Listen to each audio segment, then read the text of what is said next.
Hello dear students, good evening. You again are welcome to my YouTube channel English Kingdom. My name is Deepak Juneja and today we are going to commence the fifth lesson of your book Vistas. The name of the lesson is Should Wizard Hit Mommy? This word wizard means magician and this word mommy of course refers to mother, mummy. And this lesson has been composed by John Updike. So before we begin the lesson, we need to discuss on certain things and the introduction to the author. Let's go to the introduction to the author, John Updike. You can see on the screen. The full name was John Hoyer Updike. He was an American novelist, poet, short story writer, art critic and literary critic. Born on 18th of March 1932 and died on 27th of January 2009, and he is the proud winner of Pulitzer Prize for Fiction, National Book Award for Fiction, and all these things are there. You can see his picture also on the screen, John Updike. So what is this lesson all about? Let's go back to the text. ये lesson किस चीज के बारे में है? This lesson is all about generation gap. You can see a girl appearing on the screen. She is thinking something. She is pondering something. What she is thinking, actually, if we talk in the context of the lesson, we would find that she is thinking that how her mother and father think differently than her. यानी उसके mummy papa उससे अलग क्यों सोचते हैं. और ये जो प्रॉब्लम है, इस प्रॉब्लम को हम जनरेशन गैप के नाम से जानते हैं. तो जनरेशन गैप क्या होता है? I have tried to collect some of the pictures, so I would like to show you. देखिए ये difference in perception and view points, इस तरह के आपने व्हाट्सएप मैसेज देखे होंगे. You can see two persons are there and this is written 6 or 9, whatever it is, but whichever the direction you are having, you will be seeing in that way only. Suppose the person is at that direction, he will be calling it 9, and suppose the person is at that direction, he will be calling it 6. So it's all about perception. Now let's have a look at and this one also, 4 or 3. See, two persons are there, 4 legs are there, and one is saying that these are 4 and another one is saying no, these are not 4, these are 3. So this is actually the difference of perception. You must have heard this particular perception also of half filled glass and half empty glass. Those who follow the positivity, they say that the glass is half filled, while others who are of negative thoughts, they generally people say that they are of negative thoughts who say like that the glass is half empty. So this is all about perception. So this perception differs from generation to generation also. ये जो perception है, understanding है, ये generation से generation में differ भी करती है. आप देखते भी होंगे अपने घर में भी आपको difference नजर आता होगा. Suppose you want to wear very good jeans outside of the home, but your grandfather does not allow you to do so. This is called generation gap. And look at this one. This is a poster also. What is the generation gap? You can see the people of different generations here. They have their different opinions. For example, this one. Look at this child who's having the these kind of fashionable hair. What he's saying, I'm gonna be a celebrity when I grow up. So it is his ambition. And this is a very small kid. He says, I love granddad. He lets me play with worms. And here the girl, what the girl is thinking about her parents, my parents are an embarrassment. And what the father is thinking, my daughter is an embarrassment for me. And another one is that this father is thinking about this child, how will he get a job with that hair? ऐसे बालों के साथ में उसको नौकरी कैसे मिलेगी? And see, look at the old mother here, who may be the grandmother also. There is something wrong with the women in my family. So here different generation people have different opinions. This difference comes because of attitude, behavior, perception, culture, language, priorities and social norms. Because of that generation gap creates. उसी के कारण generation gap create होता है. तो ये यहाँ पर हमारे जो इस lesson में generation gap create हुआ है, वो हुआ है perception के कारण और priorities के कारण. परसेप्शन यानी अंडरस्टैंडिंग, सोचने का तरीका, और प्रायोरिटीज मीन्स आपकी प्रेफरेंस क्या. Suppose you are walking on the road, आप सड़क पर चल रहे हैं, आपको अचानक से you see a 500 rupee note there. आप एक 500 रुपी नोट देखते हैं. Now there are two things. As per the ethics you should return the money to its owner. or you should donate it to somebody because the money does not belong to you. But at another perception is that you say that you have found the money, that's why the money belongs to you and you want to keep that one. So what is your priority? Of course, those people who follow the principles, who follow the morals, who follow the ethics, they definitely will be going for that particular returning the money or donating the money.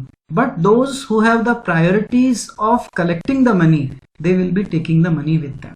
So this is the difference between perception. This is the difference of priorities, and this creates generation gap. So in this lesson also, the father has different priority and the daughter has different priority. Generally it is seen that the children of present age, they prefer pleasure, they prefer enjoyment. उनको morality वगैरह से कोई लेना देना नहीं होता है, वो pleasure और enjoyment, मजा आना चाहिए बस. उनको मजे से मतलब है, चाहे उसके पीछे कोई मोरालिटी, चाहे उसके पीछे कोई प्रिंसिपल टूटा हो, कोई सिद्धांत टूटा हो, they do not have anything to do with that.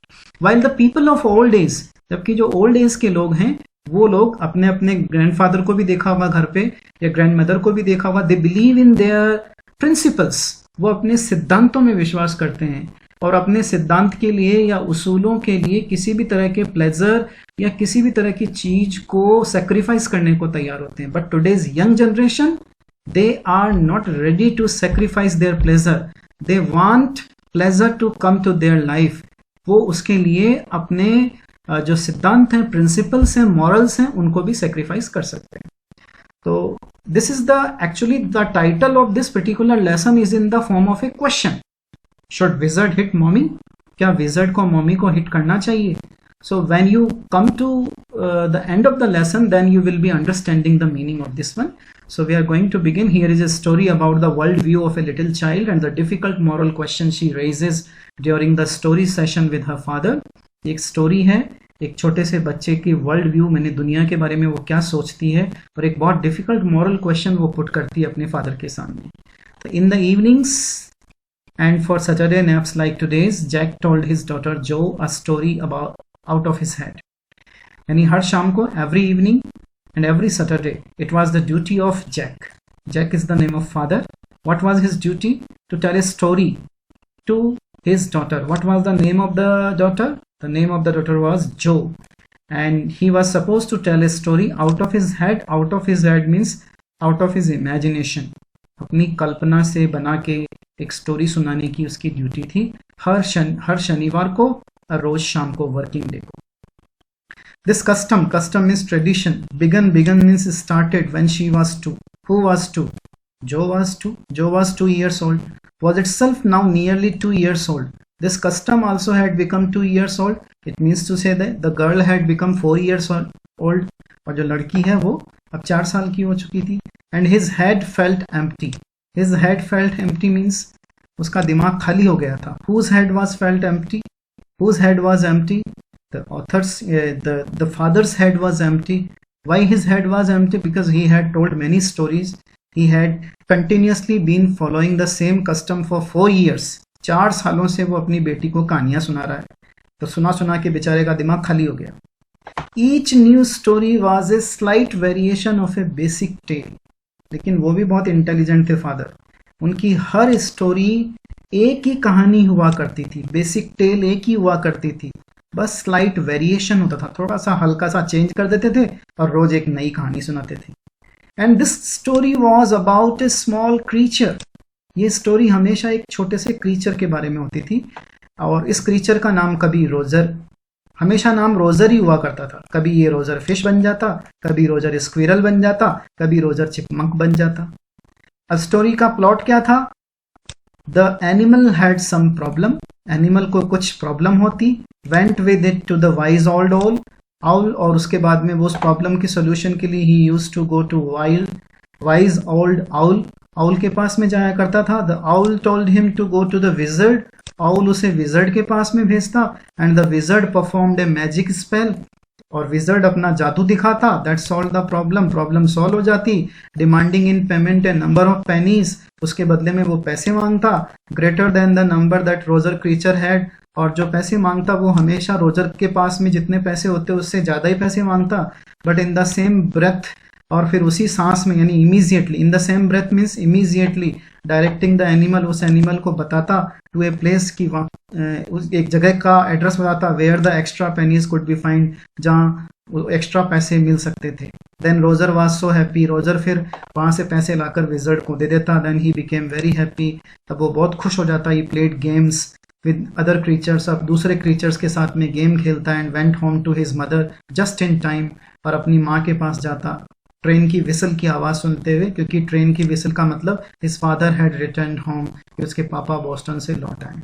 So in the examination this question में be asked in what was the basic tale told by Jack, Jack के द्वारा सुनाई गई बेसिक स्टोरी क्या थी। So you have to write this plot. His story had always an animal, the name of the animal was Roger, Roger always had a problem, Roger हमेशा कुछ ना कुछ प्रॉब्लम होती थी, और ये कभी रोजर फिश होता, कभी रोजर स्क्विरल होता, कभी रोजर चिपमंक होता। उसको प्रॉब्लम होती, उल्लू के पास जाता, उल्लू उसे विजर्ड के पास भेजता, विजर्ड जादू करता, पैसे मांगता, और वो पैसे हमेशा ज़्यादा पैसे ही होते जितने रोजर के पास होते, उससे ज़्यादा ही मांगता।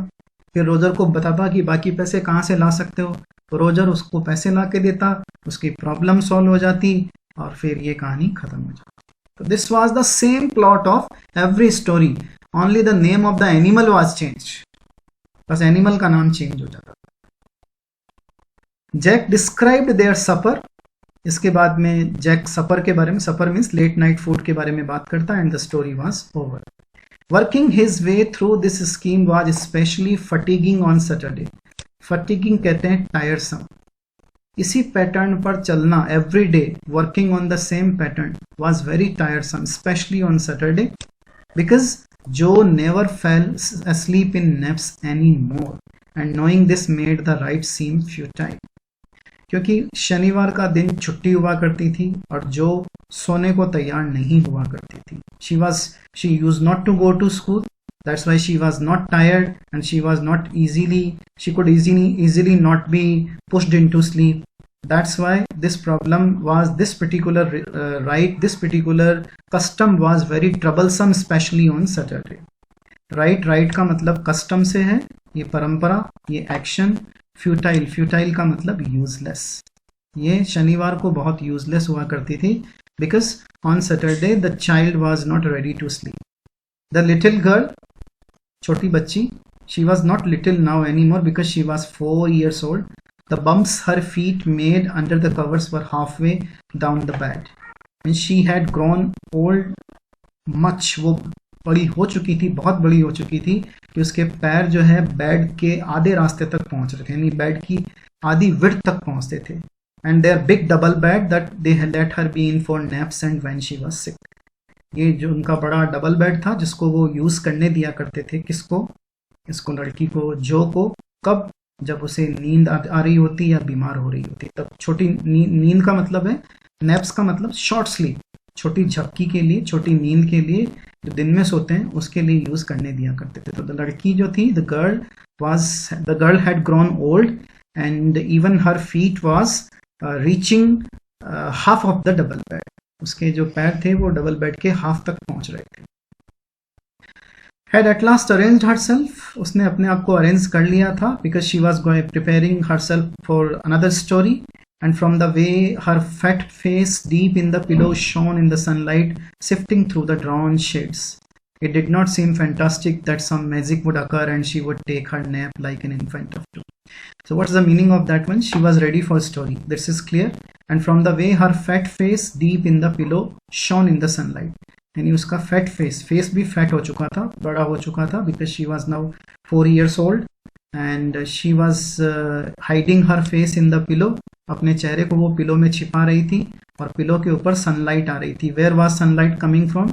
It was coming from drawn shades. Drawn का मतलब खींचे हुए यानी उठाए हुए, शेड्स का मतलब होता है कर्टन से, कर्टन के थ्रू शिफ्टिंग का मतलब होता है, ये शिफ्टिंग नहीं है, शिफ्टिंग है। शिफ्टिंग का मतलब है फिल्टर होकर जो सनलाइट है वो अंदर पहुंच रही थी।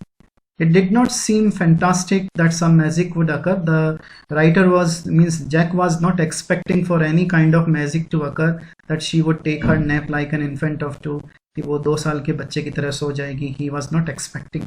Her brother Bobby. यहाँ पर एक और नए कैरेक्टर का आगमन हुआ है. The name of the character is Bobby, जो कि उस लड़की का जो का भाई है.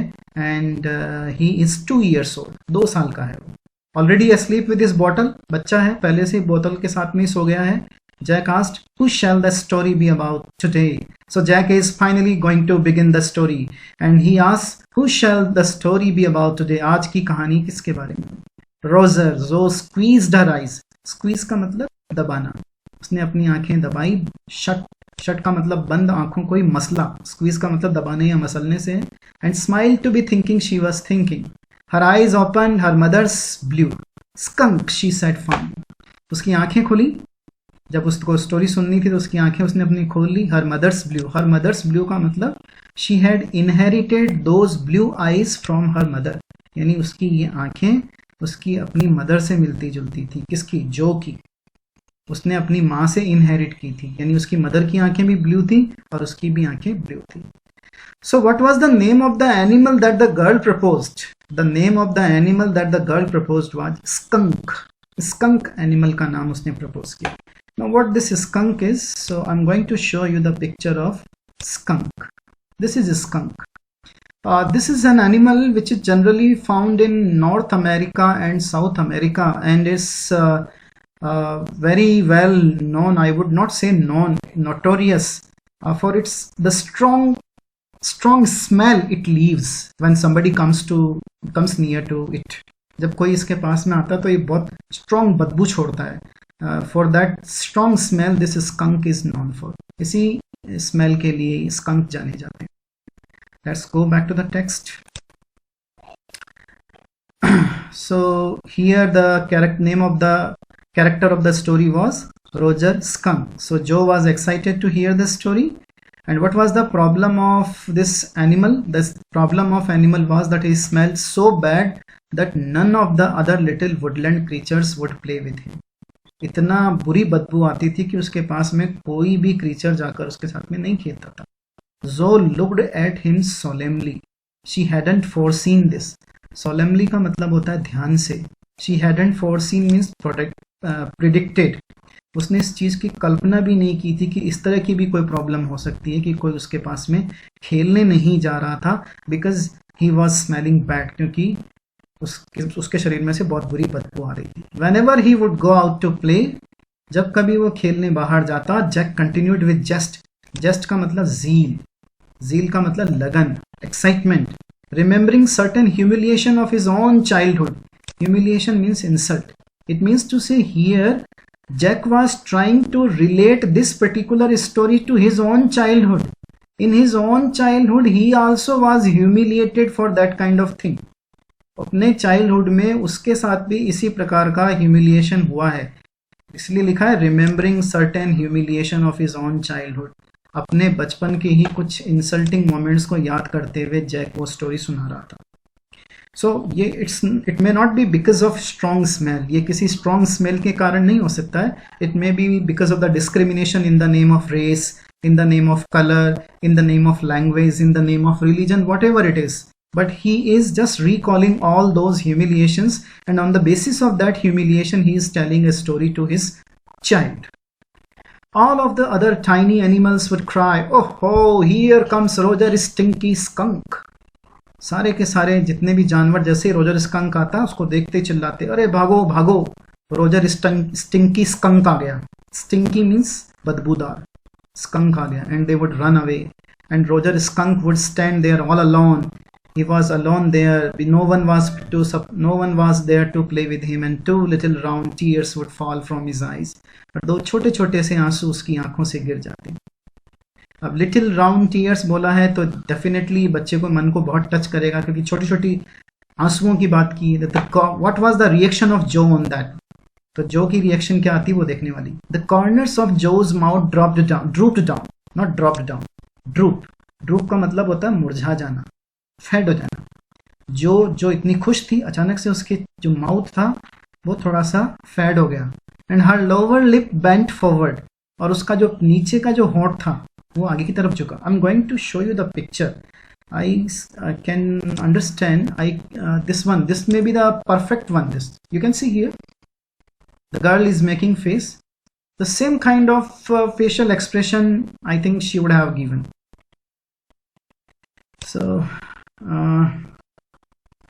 as he traced with the forefinger, अपनी forefinger से उसने अपनी nose के side में उस आंसू के आंसू जो गिरे थे उसको महसूस करने की कोशिश की थी. किसने? जो ने. This was the reaction of the girl Zo.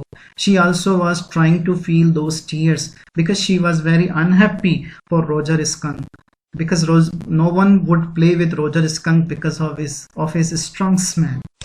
Won't he see the owl? She asked in a high and faintly roughened voice. Now see, Joe was already knowing the story. जो को स्टोरी पहले से पता थी, इसलिए वो फटाफट उस प्रॉब्लम का सॉल्यूशन चाहती थी. क्या वो आउल के पास नहीं जाएगा? उसको फटाफट आउल के पास लेकर जाओ. Sitting on the bed beside her, Jack felt the covers tug as her legs twitched tensely.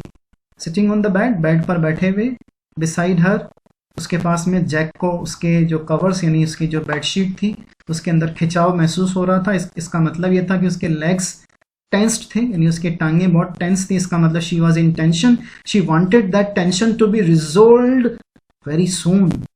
वो चाहती थी कि उस टेंशन को फटाफट खत्म कर दिया जाए. कौन सी टेंशन? रोजर स्कंक की टेंशन को. इसलिए वो काफी टेंशन में अपने पैरों को इधर उधर पटक रही थी. He was pleased with this moment. He was telling her something true. He was pleased with that moment. वो उस मोमेंट के साथ में बहुत खुश था. The father was very happy. Jack was very happy. Why was he happy? Because he realized that the girl was completely lost in the story, and this is what he wanted. वो उसने देखा कि लड़की पूरी तरह से कहानी में खो गई है, क्योंकि वो प्रॉब्लम का सोल्यूशन चाहती है. तो इसलिए उसे बहुत अच्छा लग रहा था, और क्योंकि and he was excited also because he was telling her something true. वो उसे कुछ सच्ची बात बताने जा रहा था, which was related to his childhood, something she must know. कुछ ऐसी चीज जो उसे जाननी ही चाहिए. And had no wish to hurry on. और उसे कोई जल्दी भी नहीं थी. But downstairs a chair scrapped. लेकिन नीचे की तरफ बेसमेंट में एक चेयर की स्क्रैपिंग की आवाज आई, खिसकने की आवाज आई. And he realized he must get down to help Claire paint the living room woodwork. अब यहाँ पर here a new character enters. The name of this character is Claire. Claire is the wife of Jack and the mother of Joe. Joe की mother का नाम है, Jack की पत्नी का नाम Claire. And she is doing the painting work in the living room, and the painting of furniture she is doing.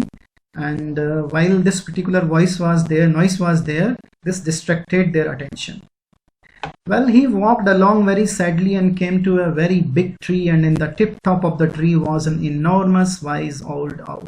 So we are back in the story हम वापस आ गए हैं.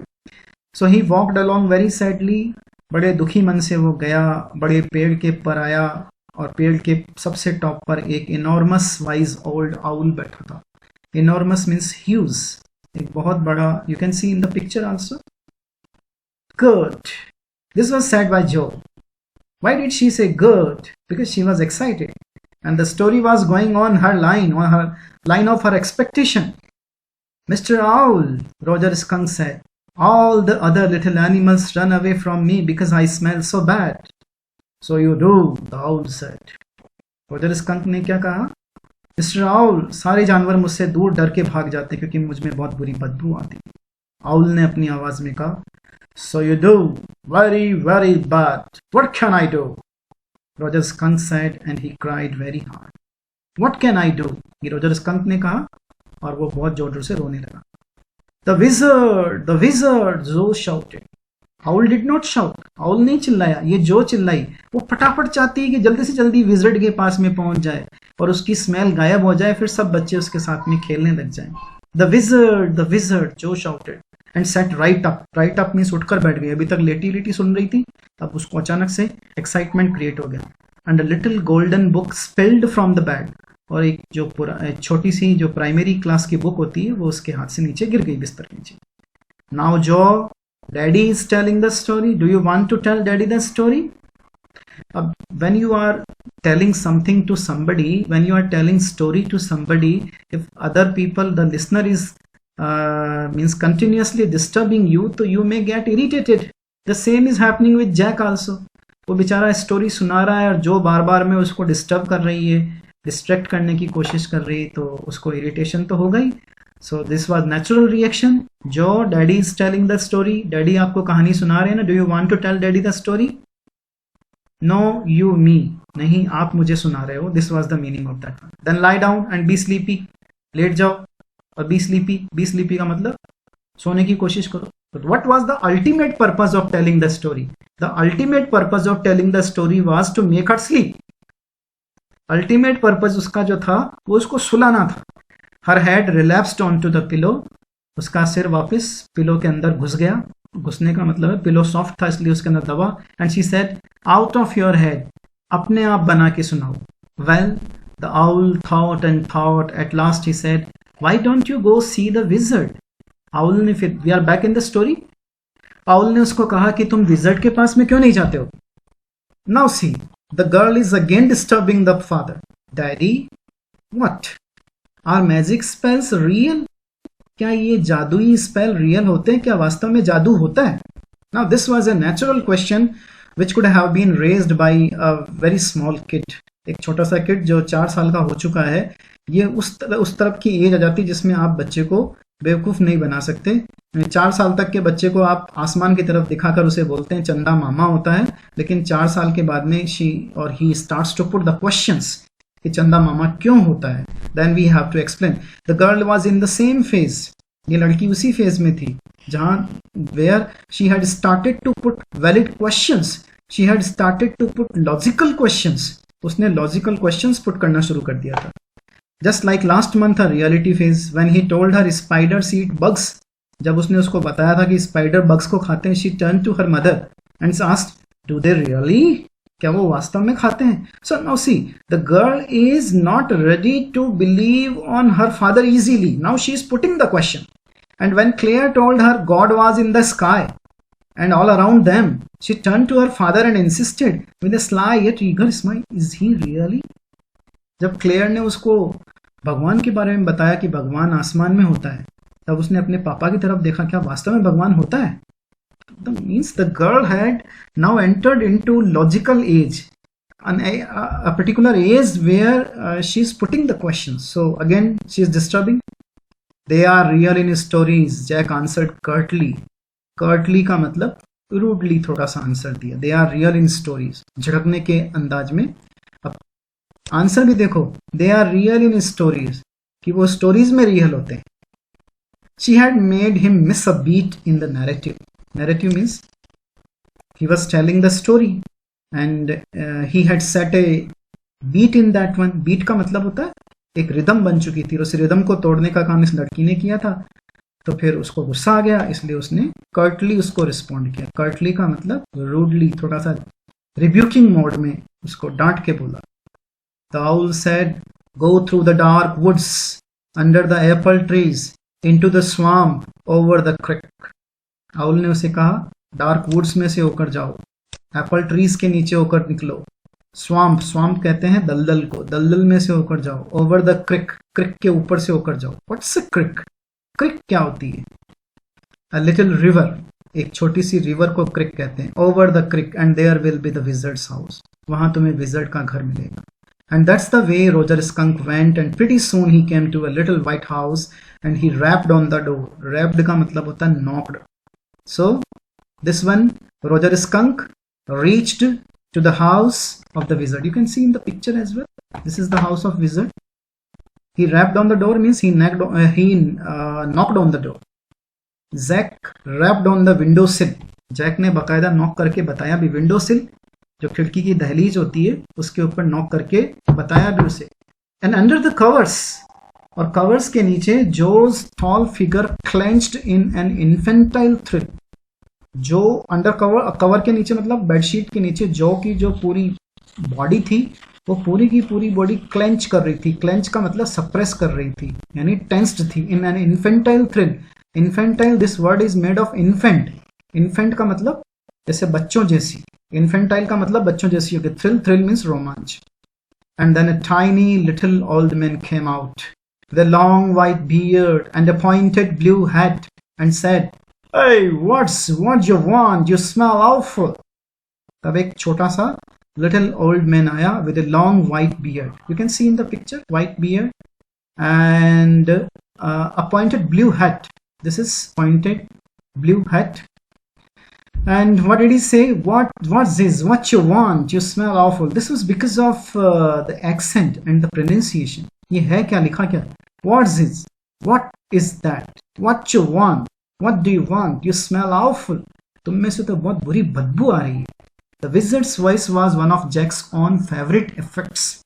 ये wizard की जो voice थी, जैक ने अपने मुंह से एक अलग से आप फेवरेट कुछ इफेक्ट डाल के नई आवाज निकाली. He did it by scrunching up his face. ऐसा उसने कैसे किया? अपने फेस को स्क्रंच करते हुए. स्क्रंच करने का मतलब सिकुड़ते हुए. And somehow whining through his eyes. और अपनी आंखों से गुस्सा दिखाते हुए. Which felt for the interval rheumi. Rheumi is a disease name. Rheumi एक डिजीज का नाम है जो कभी कभी जिसके दौरे जब पड़ते हैं तो बॉडी में इसी तरह की सेंसेशन होती है जिसमें फेस स्क्रंच हो जाता है और इस तरह की आईज से भी जो है स्क्रंचिंग की फीलिंग आती है. He felt being an old man suited him. Jack felt कि ये ओल्ड मैन का जो सीन है उस पर बड़ा सूट करता है. I know it, Roger Skunk said, and all the other little animals run away from me. The enormous wise owl said, you could help me. Roger Skunk said कि I know that I smell awful, कि मुझ में बहुत बुरी बदबू आती है लेकिन कई जानवर मुझसे दूर भाग जाते हैं. तो इनॉर्मस वाइज आउल ने कहा था कि आप मेरी हेल्प कर सकते हैं. well maybe come on in, don't get too close. अंदर आ जाओ लेकिन इतना पास मत ना हो. Now inside जो there were all these magic things all jumbled together in a big dusty heap because the wizard did not have any cleaning lady. अंदर क्या था? घर के अंदर बहुत सारी मैजिक चीजें थी, सब जंबल तरीके से रखी हुई थी बड़े से डस्टी हीप के अंदर. Because the wizard did not have any cleaning lady, क्योंकि विजर्ड की कोई क्लीनिंग लेडी विजर्ड के पास में नहीं थी. The girl again posed a question, why? क्यों नहीं थी? Why? Because he was a wizard, क्योंकि वो विजर्ड था and a very old man, और वो बहुत बूढ़ा आदमी था. Will he die? क्या वो मर जाएगा? No, wizards don't die. नहीं, विजर्ड थोड़ी मरते हैं. Now why did the father say like that wizards don't die? क्योंकि अगर विजर्ड को अभी मार दिया तो फिर अगली स्टोरी में विजर्ड कहां से आएगा? और फिर द प्रॉब्लम विल बी कि अगले नया कैरेक्टर नया लाना पड़ेगा. इसलिए that's why he said wizards don't die, wizards नहीं मरते हैं. Well he rummaged around means round here and there an old stick called a magic wand, और उसे अपनी पुरानी एक मैजिक वैंड, मैजिक यानी जादू की छड़ी मिल गई. And asked Roger Skunk what he wanted to smell like, वो किसकी तरह स्मेल करना चाहता है. Roger thought and said roses की तरह स्मेल करना चाहता हूँ. Yes, good, Jo said smugly means happily, जो बहुत खुश हुई. बिल्कुल सही. Jack fixed her with a trance like gaze and chanted in the wizard's elderly irritable voice. Jack ने उसकी नजरों को, यानी जो की जो आंखें थी, नजरें थी, उनको अपनी तरफ फिक्स किया और एक मंत्र बोला. Abracadabra, hocus poo, Roger Skunk, how do you do? Roger's bosses pull an ear, Roger Skunk, you never fear, bingo! And after that, Roger Skunk was changed into the smell of roses. So this was the first part from this story. The second part also we will be beginning, and we will be reading the ending of the story in the second part. Thank you very much. If you have any query, please drop your comments in the comment box. Thank you.